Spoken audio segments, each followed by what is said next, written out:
Marwadi university మంచి భవిష్యత్తు కోసం తెలుగు విద్యార్థులు ఇష్టపడే యూనివర్సిటీ. కాల్ 9059052378 9059052379.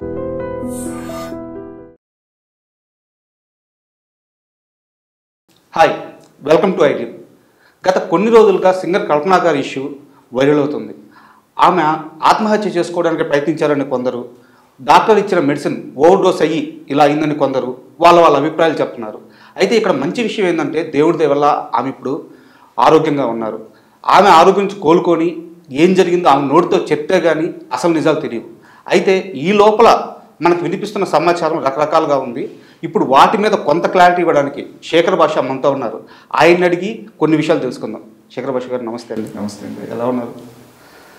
మన ఇండస్ట్రీలో గత కొన్ని రోజుల నుంచి చూసుకుంటే కల్పన గారి ఇష్యూ రకరకాల కామెంట్స్ వినిపిస్తున్నాయి. జరిగిందైతే ఒక బ్యాడ్ జరిగింది. సరే, దేవుడి దయ వల్ల ఆమె ఆరోగ్యంగా బయట ఉన్నారు, అంతవరకు హ్యాపీ. కాకపోతే ఈ లోపల కొంతమంది ఆమె సూసైడ్ చేసుకోవడానికి ప్రయత్నించారని, కొంతమంది కాదని, ఇలా రకరకాలుగా చెప్తున్నారు. మీ దగ్గర ఉన్న ఇన్ఫర్మేషన్ ఏంటి? ఇన్ఫర్మేషన్ అందరికి దగ్గర ఉన్నదే బేసికలీ. అంటే నిద్ర మాత్రం వేసుకున్న మాట నిజం.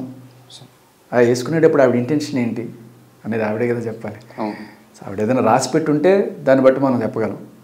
ఆవిడ ఎక్కువ మాత్రలు వేసుకుంది. సో ఎక్కువ మాత్రలు వేసుకోవడానికి కారణం ఒకటి, ఆవిడ సూసైడ్ చేసుకోవాలనుకున్నారా, లేదు ఎక్కువసేపు నిద్రపోదాం అనుకున్నారా. అంటే అందరికీ ఉంటాయి ప్రాబ్లమ్స్ ఇవాళ రేపట్లో. సో ప్రాబ్లమ్స్ ఉన్నప్పుడు దానికి ఒంటరితనం కూడా యాడ్ అయింది అనుకోండి, అది డబల్ త్రిబుల్ లాగా అనిపిస్తుంది మనకి. సో అందరి లైఫ్లో యూత్లో ఉన్నప్పుడు మంచి కెరీర్ ఉంటుంది. తర్వాత రిటైర్ అయిపోయే స్టేజ్కి వచ్చిన తర్వాత ఫ్యామిలీ, పిల్లలు, మనవాళ్ళు, మనవరాళ్ళు, ఇదే కదా లైఫ్. ఈ మధ్యకాలంలో ఈ జాయింట్ ఫ్యామిలీస్ అవన్నీ మిస్ అయిపోయి మైక్రో ఫ్యామిలీస్ అయిపోయి, సరే ఇద్దరు మొగుడు పెళ్ళం, ఒక పిల్లలు లేకపోతే ఒకళ్ళు అనుకున్నారనుకోండి, అది కూడా ఒక స్టేజ్కి వచ్చిన తర్వాత 18 ఏళ్ళు 20 ఏళ్ళు వచ్చిన తర్వాత పిల్లలకి రెక్కలు వచ్చేస్తాయి, వాళ్ళు కూడా వెళ్ళిపోతారు. సో అప్పుడు పండు డాకులమి ఎండితిమి అన్నట్టుగా మొగుడు పెళ్ళమే కలిసి ఉండాలి. ఇక్కడ చూస్తే మనం ఆయనేమో తమిళనాడులో, కేరళలో, బిడ్డ ఏమో ఆయన చెన్నైలో, బిడ్డ పాప వచ్చేసి కేరళలో, ఈమె హైదరాబాద్. సో ఏమవుతుందంటే ఒక మనిషికి ఇలా కంప్లీట్ ఐసోలేషన్ అయిపోయి, ఒకవేళ అలా ఉన్నప్పుడు కాస్త బిజీ లైఫ్ అయినా ఉండాలి మనిషికి, ఏదో ఒక యావ. ఆవిడ కెరీర్లో పాటలు పాడుతూ అలా ముందుకెళ్తున్న టైంలో కూడా బాగానే ఉంటుంది. సరే ఎక్కడున్నారా, హాయ్ హలో బాగున్నారా. ఇప్పుడైతే కెరీర్లో కూడా కొంత స్లో పేస్ అయిపోతుందో అప్పుడు ఏంటి, నన్ను ఇండస్ట్రీ పట్టించుకోవట్లేదు, ఫ్యామిలీ కూడా దూరం అయిపోయారు అనే ఆ ఒంటరితనం మనం చూసాం. ఒక రంగనాథ్ గారు, ఒక ఉదయ్ కిరణ్, ఇలా చాలామంది ఆ ఒంటరితనం తట్టుకోలేక వెళ్ళిపోవాలనుకునే వాళ్ళు ఉంటారు. బాధ ఆవిడదే. దానికి కారణం అంటే బిజీ లైఫ్, ఎవరు బిజీ వాళ్ళది, ఎవరి లైఫ్ వాళ్ళది, దాన్ని కూడా తప్పు పట్టను. కానీ అంటే సారీ టు ఇంటరప్ట్ యూ, ఇప్పుడు ఇక్కడ నా క్వశ్చన్ కూడా అదే. సరే, కల్పన గారి జీవితంలో సమస్యలు ఉన్నాయి, అది ఆమె వ్యక్తిగత జీవితం, మనం దాని మీద పెద్ద డిస్కషన్ కూడా చేయకూడదు, చేయాల్సిన అవసరం కూడా లేదు. కాబట్టి ఇక్కడ నా క్వశ్చన్ ఏంటంటే, ఆమె మామూలు సింగర్ కాదు, 3000కు పైగా పాటలు పాడారు, 3000 పైగా పాటలు పాడున్నారు. ఎస్పి బాలసుబ్రహ్మణ్యం లాంటి వారు, అమ్మో నువ్వు రాక్షసివి, అసలు నేను తట్టుకోవడం చాలా కష్టమని అలాంటి ఓ కామెంట్స్ చేస్తున్నారు. అలాంటి ఓ సింగరు ఒకవేళ అవకాశాలు రాకపోతే ఇండస్ట్రీ ఇలా వదిలేసుద్దారు. అంటే ఆమెతో ఈ మధ్యకాలంలో ట్రావెల్ అయిన ఇండస్ట్రీ ప్రముఖులు ఎవరు లేరు. ఓ ఫంక్షన్ కానీ లేకుంటే ఓ ఈవెంట్ కానీ ఆమె కనిపించింది చాలా తక్కువ అయిపోయింది. సో అది అర్థమవుతుందా మీకు? కరెక్ట్. అంటే మనం ఎంచుకునే దారి కూడా కొంచెం ముందు చూపుతోటి ఎంచుకోవడం అనేది ఇంపార్టెంట్. సింగర్స్కి లైక్ ఎస్పి బాలు గారు లాంటి వాళ్ళు చాలా రోజులే వేయలేరు, దాదాపు ఒక 3 దశాబ్దాలు వేయలేరు. బట్ అందరికీ అది సాధ్యం కాదు. చాలామంది సింగర్లు వస్తుంటారు, మహా అయితే ఒక 5 ఏళ్ళు 10 ఏళ్ళు, పెద్ద మ్యాక్స్ 15 ఏళ్ళు, ఇంకా అంతకుమించి ఉండదు లైఫ్. అది ముందుగానే అందరూ తెలుసుకోవాలి. అందరూ ఒక ఘంటసాల అంటే ఎస్పి బాలు కాలేరు. బట్ ఏంటి తర్వాత, రిటైర్ అయిన తర్వాత ఏంటి, మనం ఇంకేం చేయాలి అనేది కూడా ఒక ప్లాన్ చేసుకోవాలి. మేబీ స్టూడెంట్స్ని పెట్టుకోవడం, వాళ్ళకి సంగీతం నేర్పించడం, వాళ్ళని తయారు చేయడం, అదే కదా. సో ఇప్పుడు మీరు చెప్పినట్టు ఆ 3000 పాటలు ఆవిడ పాడిన మంగళగౌరికి ఆ పాట ఫస్ట్ ఎన్నిసార్లు విన్నాను నాకు. కనీసం అది వచ్చిన టైంలో పిల్లలం, బట్ ఎంత వాయిస్లో ఆ బ్యూటీ కానీ అద్భుతం అనమాట. ఆవిడ అంటే అప్పుడు నాకు ఎవరు పాడారో ఏంటో కూడా తెలియదు చిన్నప్పుడు. కానీ ఒక మలయాళీ సింగరు తెలుగుని అంత అద్భుతంగా ఓన్ చేసుకొని పాడడం చాలా చాలా. దాంట్లో లిరిక్లో మనం గమనించాల్సిన లైన్స్ కూడా, మంగళ గౌరికి మనసున్న శివుడికి సరిసే వంచదులే, మల్లెలు విసిరే మొగుడైనా మగసిరి హక్కులు చెల్లవులే, ఏదైనా మేము తల వంచం, ఎంత ఇది ఉన్నా కూడా మగాడికి మేము తల వంచం అన్నట్టుగానే ఉంటుంది. సో మేబీ కొన్ని వినబడుతున్నాయి, లైక్ వాళ్ళ ఆయనకి ఈ కెరీర్ ఇష్టం లేదు అన్నప్పుడు కూడా ఇదే లైన్ వర్తిస్తుందేమో, ఎవరికి తల వంచేదే లే, తగ్గేదే లే. ఘర్షణలు ఉండొచ్చు, అభిప్రాయ భేదాలు ఉండొచ్చు, మాట్లాడుకొని సెటిల్ చేసుకోవచ్చు, కానీ ఇది ఎక్స్ట్రీమ్ సిచ్యువేషన్స్కి వెళ్ళడం అనేది కరెక్ట్ కాదు. మేబీ కొన్నిసార్లు అంటే స్టాటిస్టిక్స్ ఏం చెప్తుందంటే ఎక్కువ ఆత్మహత్య ప్రయత్నాలు ఆడవాళ్ళు చేస్తారట, ఎక్కువగా చనిపోయేది ఆత్మహత్య చేసుకొని మాత్రం మగవాళ్ళట. ఆత్మహత్యలు చేసుకొని చనిపోయిన మగవాళ్ళ సంఖ్య ఎక్కువ, ఆత్మహత్య ప్రయత్నాలు చేసిన ఆడవాళ్ళ సంఖ్య ఎక్కువ. కొన్నిసార్లు అంటే ఈ కేసులో అని చెప్పను, బట్ ఒకవేళ కనుక ఆత్మహత్య ప్రయత్నం చేసుకొని ఉంటే మాత్రం చాలామంది ఇట్స్ ఎ క్రై, నా బాధ ప్రపంచానికి లేకపోతే నా వాళ్ళు తెలుసుకోవాలి అనే ఒక అరుపు లాంటిది, ఒక స్టేట్మెంట్ లాగా. చాలాసార్లు అంత దూరం వెళ్ళరు, ఎక్కువ వేసుకోరు, కొంచెం తక్కువ వేసుకుంటారు, but they should know what is what అని. మీరు ఒకటి గమనిస్తే ఆయన ఇమ్మీడియట్గా పోలీస్ స్టేషన్కి ఫోన్ చేసి అలర్ట్ చేశారు. అంటే ఆవిడ ఫోన్ ఎత్తట్లేదు, లేకపోతే ఆవిడ ఎక్కువ వేసుకున్నారనే విషయం ఆయనకి తెలిసిందో ఏదో అయి ఉంటుంది ఖచ్చితంగా. అలాగే ఆ అపార్ట్మెంట్లో ఉన్న వాళ్ళకి కూడా ఫోన్ చేశారంట, అక్కడ సెక్రటరీతో మాట్లాడారంట, వాళ్ళకి హెల్ప్ అడిగారంట. సో అంత జరగడానికి అంటే జనరలీ ఇంత బిజీ లైఫ్లో ఆవిడ 4-5 సార్లు ఫోన్ చేసి ఎత్తుండకపోవచ్చు. ఎత్తకపోతే సరే వాళ్ళకి వీళ్ళకి ఫోన్ చేసి ఏంటి ఎత్తట్లేదు అని కనుక్కోవడం అదొకటి అయి ఉండొచ్చు.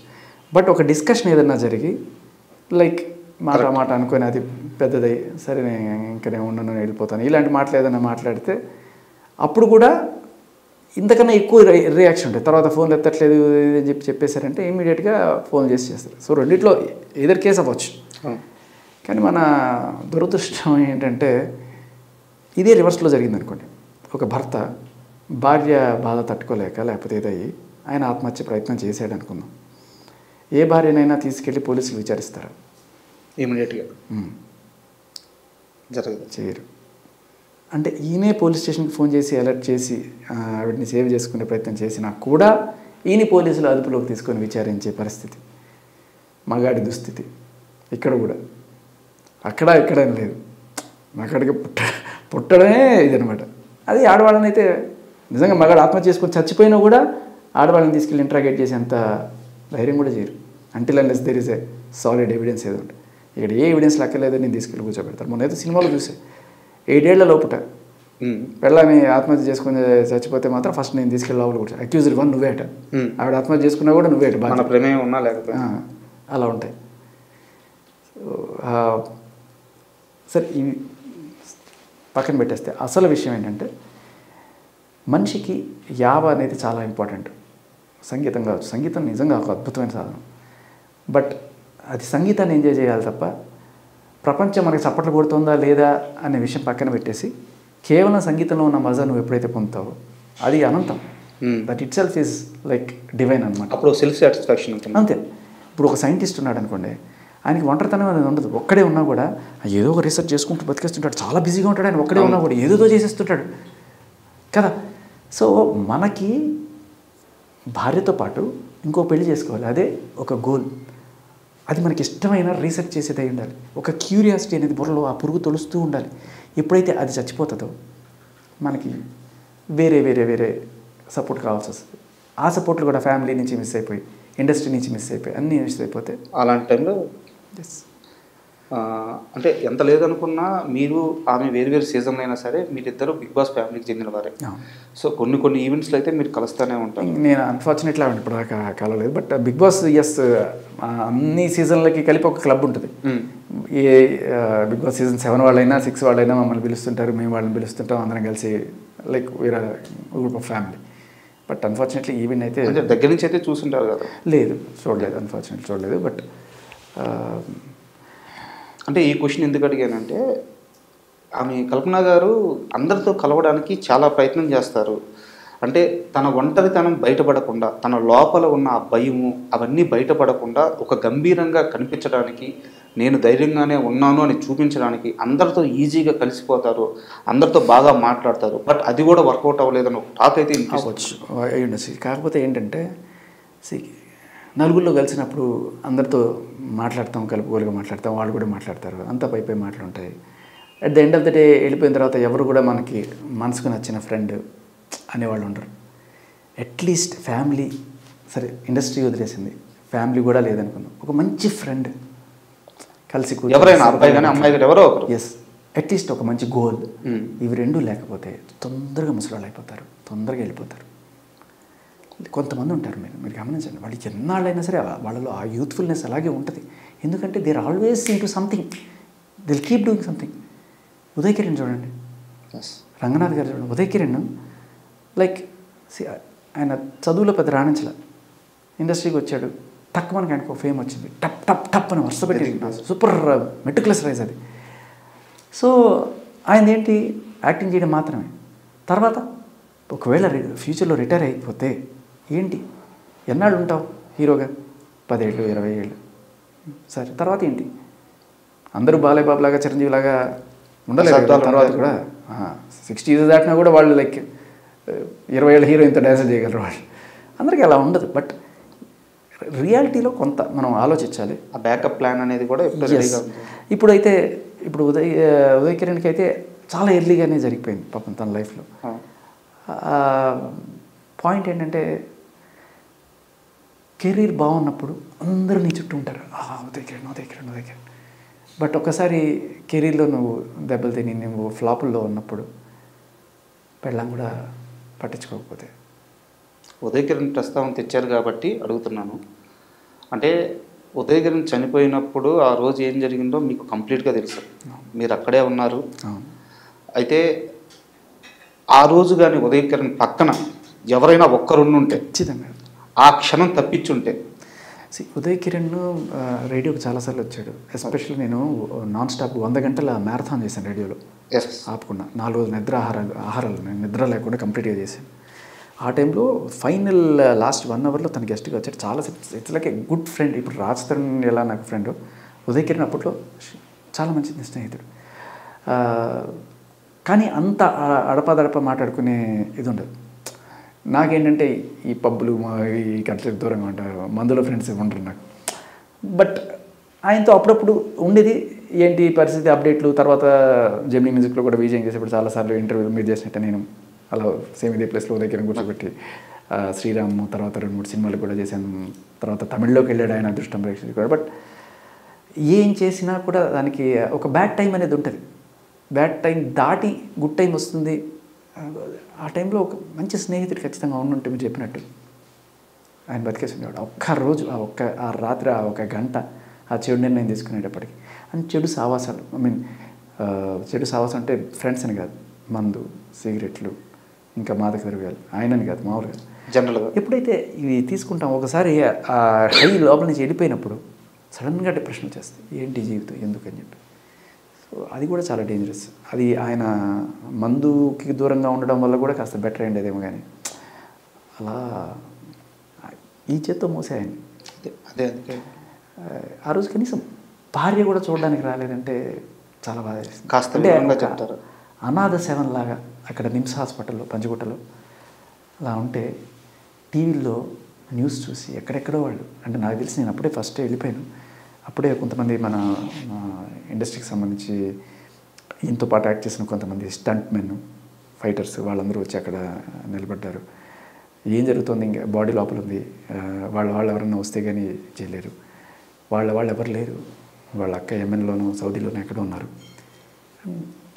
కట్టుకున్న భార్య అయితే కనీసం కూర్చోలేదు. ఇంకా తర్వాత టీవీలో ఎక్కడ పట్టినా ఆయన న్యూస్ వేయడం, నీ స్నేహం ఇక రాదు అని. ఏం కానీ అది కూడా హాస్పిటల్ సీన్ వేస్తే ఇంకా నిజంగానే జనాల్లో కట్టలు తెంచుకుంది.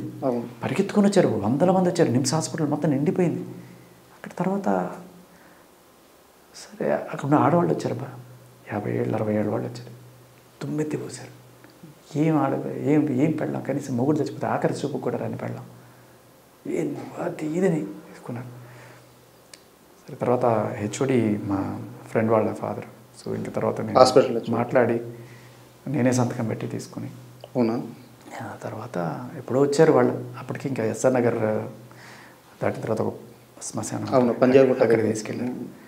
అక్కడికి తీసుకెళ్ళి చేశాను. ఇంకా నా వల్ల కాదు అక్కడ దింపేసి అంత అంటే అప్పుడు కూడా ఫ్రెండ్కి ఒక కడసారి వీడ్కోలు అని చెప్పుకొని అలా చేసాం. కానీ వల్ల కాదు, అక్కడ దూరంగానే ఉండిపోయా. ఇండస్ట్రీ పెద్దలు వచ్చారు అప్పటికి, మన మూవీ ఆర్టిస్ట్ అసోసియేషన్ వాళ్ళు వీళ్ళు వచ్చారు, తీసుకున్నారు, చేస్తున్నారు. అది తెలిసి మొత్తం ఒక శ్మశానం స్టేడియం అయిపోయింది ఆ రోజు మొత్తం. కనీసం ఒక 500 మంది దాకా శ్మశానాలు అలా చుట్టూ అలా ఉన్నారు. జరిగింది దహనం. ఆ కొరివి పెట్టే ఆ సెకండ్న ఒక్కడెవడో అరిచాడబ్బా, ఒక పెద్ద ఆయన్ని డౌన్ డౌన్ డౌన్ డౌన్ అని అరిచాడు. 100 మంది ఒక్కసారి, ఇంకా అందరూ కూడా ఆ star down down down down down down అని. ఆయన తప్పు ఉండకపోవచ్చు, కానీ అప్పుడు జనాలకు ఏమనిపిస్తుంది అంటే హీట్ అది, ఆయన సినిమాలు రాకపోవడానికి ఒకటి సక్సెస్కైనా ఒకటి ఫెయిల్యూర్కైనా నువ్వే కారణం. కానీ ఫెయిల్యూర్లో ఉన్నప్పుడు అంటి పెట్టుకొని ఉండాలి, భార్య అయినా లేకపోతే ఫ్రెండ్స్ అయినా. బట్ అది అట్లా జరిగింది. బట్ నాకేమనిపించిందంటే తర్వాత అటువంటి సిచ్యువేషన్ ఎవరికి రాకూడదు. ఇప్పుడు రాస్తానికి ఇటువంటి అంటే లైఫ్లో ఇటువంటి దెబ్బ పడి రేపు ఫ్యూచర్లో ఏదన్నా అయితే మళ్ళీ మనం క్షమించుకోలేము. అంటే తర్వాత ఉండుంటే బాగుండేది అనుకోవడం కంటే అది ఇప్పుడు ఉండడం బెటర్ అంటారు. నేను అనేది అది, ఎవరన్నా మీ ఫ్రెండ్స్ ఎలా లోన్లీగా ఉన్నప్పుడు వాళ్ళని పలకరించండి, ఫోన్ చేయండి, ఎలా ఉన్నావు, జస్ట్ ఒక నోటి మాట. వాళ్ళకి ఏం అవసరం లేదు, నువ్వు డబ్బులు ఇవ్వక్కర్లేదు, ఏంటి కాసేపు వెళ్ళి కూర్చోండి, వాడికి ఇష్టమైతే ప్యాక్ ఆడండి, లేకపోతే చెస్ ఆడండి, కాసేపు కూర్చోండి. ఐ డోంట్ ఎంకరేజ్, బట్ కొంతమందికి మందుల స్నేహాలు ఉంటే ఏదో ఒకటి కాలక్షేపం అయినా చేయండి. ఆ టైంకి అతన్ని ఎస్ అది దాటించడానికి అంతే. మంచి ఇన్స్పిరేషన్ ఇవ్వండి. అరే 50లో 60లో హీరోలు అద్భుతంగా అవుతున్నారు, టైం వస్తుంది. భగవద్గీతలో ఒకటి ఉంటుంది, ఒక సంతోషంగా ఉన్నవాడు బాధపడేవాడు సంతోషంగా ఉండే విషయం ఒకటి చెప్పయ్యా అంటాడు. అంటే ఈ క్షణం శాశ్వతం కాదు అంటాడు ఆయన. ఒకడు బాధలో ఉన్నా ఇది శాశ్వతం కాదు, ఎందుకంటే రేపు ఆనందం వస్తుంది. ఆనందంలో ఉన్నా శాశ్వతం కాదు, రేపు బాధ వస్తుంది. So just wait for your time అంతే. అది ఈవిడ చేసింది కూడా కరెక్ట్ కాదు. ఇవాళ ఆవిడకి ఏదో కెరీర్లో కొంచెం డౌన్ ఫేజ్ ఏదో వచ్చింది అన్నంత మాత్రాన ఎప్పటికీ అలా ఉంటుందనేం కాదు కదా. ఇప్పుడు కీరవాణి గారు ఆయన ఆ ఏజ్లో బాహుబలి అందించారు మనకి, ఆస్కార్ తర్వాత. సో అద్భుతాలు చేస్తున్నారు, వయసుకి సంబంధం లేదు. మనం ఎలా ఉండాలంటే మద్యపానం తీసుకోకూడదు, కానీ జ్యూస్లా కాకుండా వైన్లా ఉండాలి. ఎందుకంటే వైన్ ఎంత ఓల్డ్ అయితే అంత వాల్యూ దానికి, అంత టేస్ట్ దానికి. బట్ జ్యూస్ 2 రోజులు కూలిపోతుంది. సో మనం ఎంచుకునే కెరీర్ కూడా అలా ఉండాలి. నేను యాంకరింగ్ చేశాను కొన్నాళ్ళు, నాకు తెలుసు కొన్నాళ్ళకే బ్యూటీ ఫేడ్ అవ్వదు. బట్ ఆర్జీ అలా కాదు కదా, ఇట్స్ వాయిస్, నీ ఇంటలెక్ట్, నీ తెలివితేటలే నేను తీసుకెళ్తాయి. ఇప్పుడు కూడా నీ మేధస్సు నమ్ముకో, ఓల్డ్ ఏజ్ అయిపోవచ్చు, ఇది పెరుగుతుంది ఇంకా పెరుగుతుంది. అండ్ అంటే మళ్ళీ కల్పన గారి విషయానికి వస్తే దీని మీద ఇంత చర్చ ఉండకూడదు, బయట నడుస్తుంది కాబట్టి అడుగుతున్నాను. ఒక క్వశ్చన్ మాత్రమే. ఇక్కడ పూర్తిగా 2 విరుద్ధమైన స్టేట్మెంట్లు వచ్చున్నాయి. వాళ్ళ కూతురు దగ్గర నుంచి ఒక స్టేట్మెంటు, డాక్టర్ల దగ్గర నుంచి ఒక స్టేట్మెంటు. కూతురు వచ్చేసి ఇది సూసైడ్ కాదు, జస్ట్ మెడిసిన్ ఓవర్ డోస్ అని చెప్పి అమ్మాయి ఒక స్టేట్మెంట్ ఇచ్చింది. డాక్టర్లు వచ్చేసి చూస్తుంటే సూసైడ్ లాగే ఉంది, మేము ఇప్పుడేం చెప్పలేము, ఆమె కోలుకున్నాక ఆమె చెప్పద్ది, బట్ నిద్ర మాత్రలు అయితే మింగారు, ఎక్కువగానే మింగారు అని చెప్పేసి 2 వేరు స్టేట్మెంట్లు వచ్చున్నాయన్నమాట. దీని మీదే ఇప్పుడు చర్చ నడుస్తుంది. ఇక్కడ చాలా చాలా ఇంపార్టెంట్, మొత్తం మనం మాట్లాడుకుని ఇవాళ డిస్కషన్ అన్నింటిలోకి ఇది చాలా హైలైట్ చేయాల్సిన పాయింట్. బ్రదర్, మీరు ఇది గట్టిగా వేయండి. ఎవడిస్తున్నాడు ఈ నిద్ర మాత్రం, ఏ మందులు సపోర్ట్ ఇస్తున్నాడు, ఆడిని పట్టుకోండి ఫస్ట్. ఎలా ఇస్తావు నువ్వు, దానికి ఒక లిమిట్ ఉంటుంది. డాక్టర్ ప్రిస్క్రిప్షన్ ఉన్నా కూడా ఇంత దాటి ఇవ్వకూడదు ఉంటుంది. కొంతమంది డబ్బుల కోసం కక్కుర్తిపడు, దేనికోసం కక్కుర్తిపడు ఇట్లాంటి మాటలు ఇస్తున్నారు. ఇది చాలా పెద్ద నేరం. ఆ మెడికల్ షాప్ వాడు ఎవ్వడు కనుక్కొని ఫస్ట్ వాడు తాట తీయాలి. అలా ఎలా ఇస్తారు మెడిసిన్స్, చాలా డేంజరస్. Point number. ఇప్పుడు మీరు అడిగిన క్వశ్చన్కి వద్దాం. ఆవిడ నిద్ర మాత్రలు వేసుకున్నా సరే, ఓవర్ డోస్ అయింది. బట్ కూతురు ఇచ్చిన స్టేట్మెంట్లో ఫ్యామిలీని రక్షించుకోవాలి అనే ఒక తపన, అంటే సూసైడ్ చేసుకుంది అంటే ఎందుకు చేసుకుంది, వాళ్ళ నాన్న వల్ల లేకపోతే ఇంకోటో, ఏదైనా సరే పెంచి తండ్రి అయినా కానీ అది ఉండవద్దు. ఫ్యామిలీగా ఉండాలి, పరువుగా ఉండాలి. అది ఏం సూసైడ్ కాదని చెప్పుకోవడంలో ఆవిడ ఫ్యామిలీ పట్ల ఆవిడ విధేయత కనబడుతుంది, ఇది కనబడుతుంది. అట్ ద సేమ్ టైం ఆవిడకి ఒక క్షణికావేశంలో ఏదైనా చేసి ఉండొచ్చు, అది కూడా ఆవిడ రియలైజ్ అయ్యి ఉండొచ్చు. అది లేదు ఎన్నిసార్లు అంటే ఇది ఎట్లా ఉంటాయంటే ఫస్ట్లో ఒక నిద్ర మాత్రం వేసుకుంటే నిద్ర పట్టేస్తుంది. రెండో రోజు మూడో రోజు అది అలవాటు అయిపోయిన తర్వాత సరిపోదు. ఈ వీళ్ళు ఉంటారు కదా, ఫస్ట్ ముందు తాగుతాడు, 1 పెగ్గు 2 పెగ్గులు 3 పెగ్గులు ఎందుకు తాగినా సరిపోదు. తర్వాత వాడు ఆఖరికి 4 మీద పాము కట్టేసుకుని స్టేజ్కి వచ్చేస్తాడు. అది చేస్తే కానీ వాడికి కిక్ ఉండదు అనమాట. అలా పోలీస్ దెబ్బలు ఫస్ట్ 4 సార్లు కుట్టారనుకో అలవాటు అయిపోతుంది వాడికి, ఇంకా గిట్టికి కొడితేనే వాడికి తెలుస్తుంది.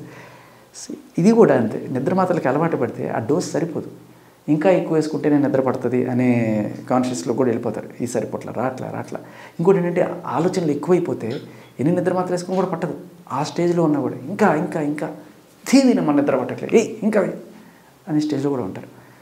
సో దీని మీద అయితే దృష్టి పెట్టాలి. ఖచ్చితంగా నిద్ర మాత్రలు వాళ్ళకి నిద్ర రాకపోయినా పర్లేదు, అలా గొడ్ల గోపలా అట్లా ఉన్నా పర్లేదు, కానీ నిద్ర మాత్రలు మోతాదుకి మించి ఏ మెడికల్ షాప్ వాడు ఇవ్వకూడదు అనేది అసలు సిసరైన డిస్కషన్ పాయింట్.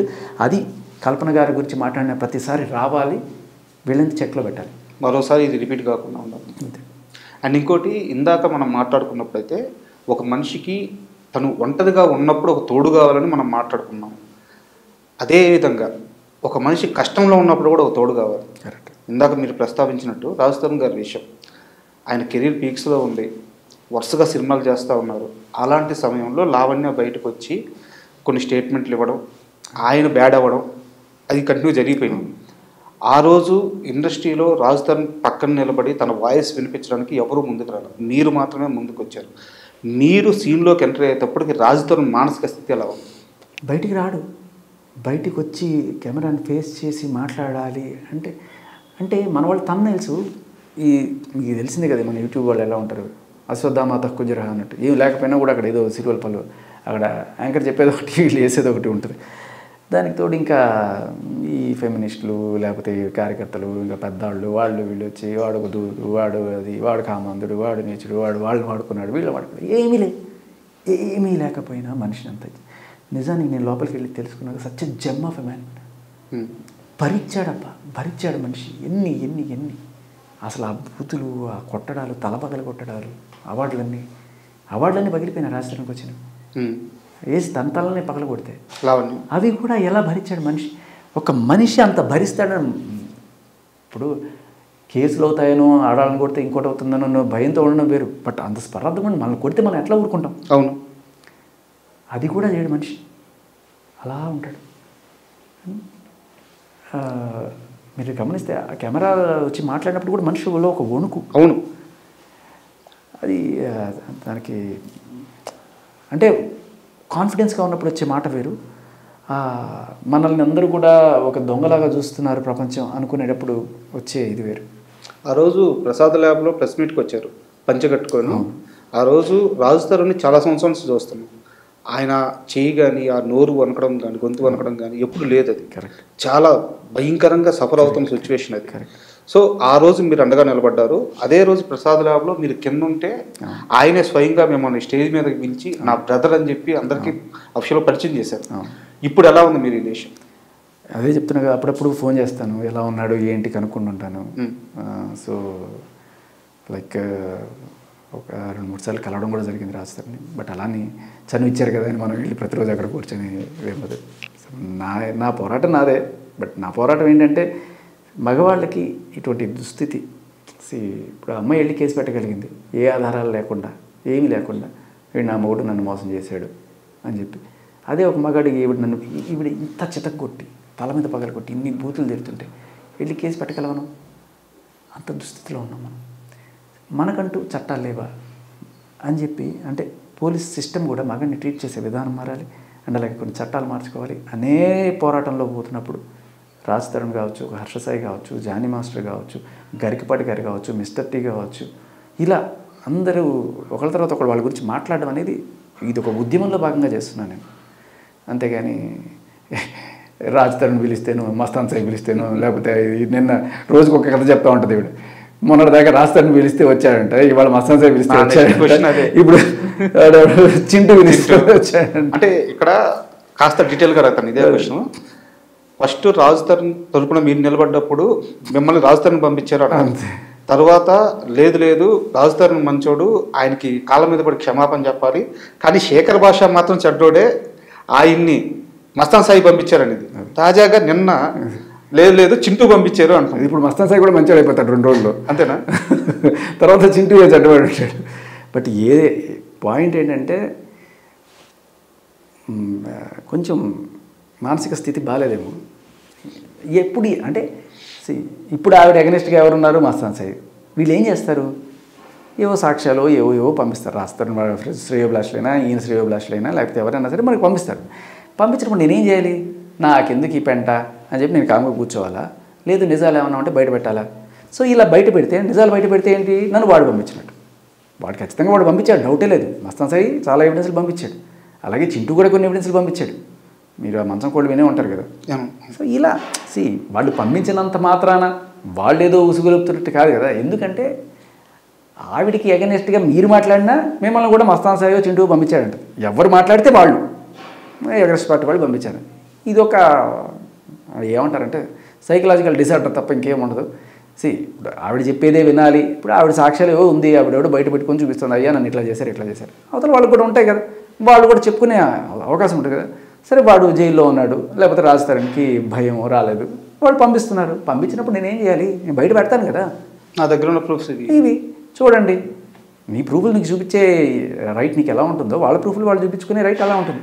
దానికి నేను చూపించానా, లేకపోతే రాజా చూపించాడా, లేకపోతే ఇంకొకరు చూపించారా? నాకు కాకపోతే ఇంకోటికి పంపిస్తాడు, అంతే కదా. ఏముంది దాంట్లో? నేను గట్టిగా పాయింట్ టు పాయింట్ తీసి ఫస్ట్ నుంచి ఫాలో అవుతున్నాను కాబట్టి నాకు మొత్తం డాట్స్ అన్ని కనెక్ట్ చేసి నాకు క్లియర్గా ఉంటుంది కాబట్టి నేను క్లియర్గా ఎక్స్ప్లెయిన్ చేయగలుగుతున్నాను, అంతే.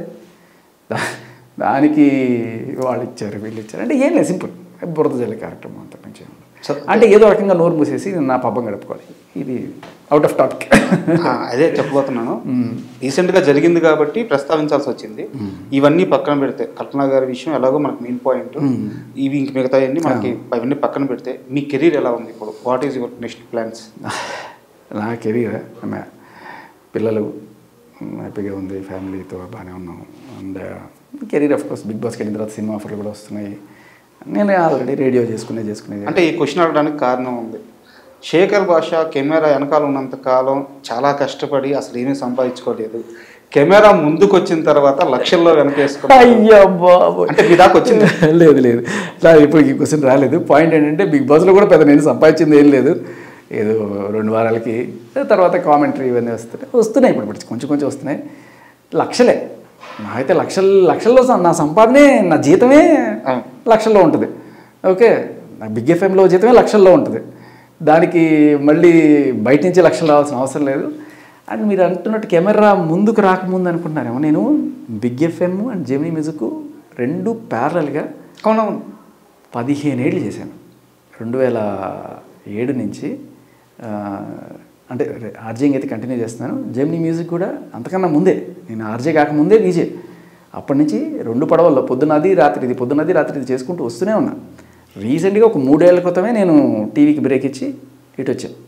3 ఏళ్ళు కాదండి, ఒక 5 ఏళ్ళు పైన 2019 ఆ టైంలో బ్రేక్. ఇంకా అదే హాయ్ హలో ఏం చేస్తున్నారో తిన్నారా, సో తర్వాత బయటకు వచ్చేసాను. And I know at some point of the time anchoring అనేది మసకబారుతుంది, బట్ ఆర్జేయింగ్ అనేది పైకి ఎక్కుతుంది. ఇది వైన్, అది జ్యూస్, అంతే. బట్ కెరీర్లో ప్రాబ్లం ఏం లేదండి. So I'm happy. వస్తాయి. మనకేంటంటే ఒక ఉద్యమంలాగా చేస్తున్నప్పుడు ఇటువంటి ఏదైనా సరే ఇంటర్వ్యూస్ కానీ వీటికి నేను ఎప్పుడు డబ్బులు తీసుకోవడం లేదండి. నేను ఎంటర్టైన్మెంట్గా నేను ఏదైనా ఈవెంట్స్ చేసినప్పుడు, లేకపోతే బిగ్ బాస్ సంబంధించిన అలాంటి ఈవెంట్స్, కామెంటరీయో ఇలాంటి వాటిలో సంపాదించుకుంటాను నేను. I only earn with entertainment. Okay, సరదాగా జోకులు వేసి వాటిల్లో లేదా స్టాండప్ కామెడీలో ఇలాంటివి చేసి దాంట్లో నేను సంపాదించుకుంటాను తప్ప దీంట్లో నాకు వద్దు. పెట్రోల్ ఖర్చు కూడా నాదే ఇంటర్వ్యూలకి, అంతే చెప్తున్నాను. అండ్ ఇప్పుడు మళ్ళీ కల్పన గారి విషయాన్ని లీడ్గా తీసుకుని చూసుకున్నట్టయితే ఇండస్ట్రీలో ఇలా సఫర్ అవుతున్న వాళ్ళు చాలామంది ఉన్నారు, ఇప్పటికీ ఉన్నారు. అవకాశాలు తగ్గిపోయి ఒకప్పుడున్న ఫేమ్ ఇప్పుడు లేక చాలామంది సఫర్ అవుతున్నారు. వాళ్ళ థాట్స్ పంచుకోవడానికి కానీ వాళ్ళకి టైం కేటాయించడానికి కానీ ఇండస్ట్రీ తరఫున ఒక ప్లాట్ఫామ్ ఏదైనా ఉంటే. అద్భుతమైన మాట చెప్పారు భయ్య, నిజంగా ఇది ఉండాలి ఖచ్చితంగా. మూవీ ఆర్టిస్ట్ అసోసియేషన్ వాళ్ళు కానీ ఏదైనా ఒక చొరవ తీసుకొని ఇటువంటి వాళ్ళని ఐడెంటిఫై చేసి ఏకాకిలు అయిపోతున్నారు వీళ్ళని మనం కాపాడుకోవాలి. వీళ్ళకి మన డబ్బులు ఏమి ఒక చిన్న ప్లాట్ఫామ్ వాళ్ళని కూర్చోబెట్టి పెద్దల్లాగా జడ్జీలు కాకపోయినా లేకపోతే వాటికి వీటికి పిలిచి వాళ్ళందరినీ ఒక కల్పిస్తే that it self is a great thing. Just weekend meetings పెట్టినా చాలు. అయ్యా వాళ్ళే కదా, మీరు కూడా పెట్టండి ఇంటర్వ్యూలకి, పోయేదేముంది లేదు మన సైడ్ నుంచి. సో ఇది చెయ్యాలి, ఖచ్చితంగా చేయాలి. చాలామందిని మనం పోగొట్టుకున్నాం, బట్ ఇంక మీదట మీరు చెప్పిన అద్భుతమైన సజెషన్ ఖచ్చితంగా ఇది అందరూ దయచేసి షేర్ చేయండి ఈ మంచి మాటనే. అది ఇండస్ట్రీ పెద్దలకి రీచ్ అయ్యి దీనికోసం ఒక పెద్దవాళ్ళు ఉన్నారు, లైక్ తమ్మారెడ్డి భరద్వాజ్ గారు లాంటి వాళ్ళు పెద్ద వాళ్ళు ఉన్నారు. సో వాళ్ళకి తెలుసు అందరూ కూడా ఏజ్ పెరిగినా కూడా అంత సక్సెస్లో ఉంటారు. They know and they can setup something like this. మీరు చెప్పినట్టు అంటే కొంతమంది మాత్రమే ఆ ప్రెజర్ని ఆ పెయిన్ని హ్యాండిల్ చేయగలరు. అద్భుతమైన మాట, ఈ మాటకి మీకు షేక్ హ్యాండ్ తప్పకుండా. నిజంగా సూపర్. థ్యాంక్ యూ శేఖర్ భాష గారు, మీ విలువైన సమయాన్ని మాకు వెచ్చించి ఓ మంచి విషయం మీద ఓ మంచి మాటలు చెప్పినందుకు. మరో మంచి ఇంటర్వ్యూలో కలుద్దాం. Thank you.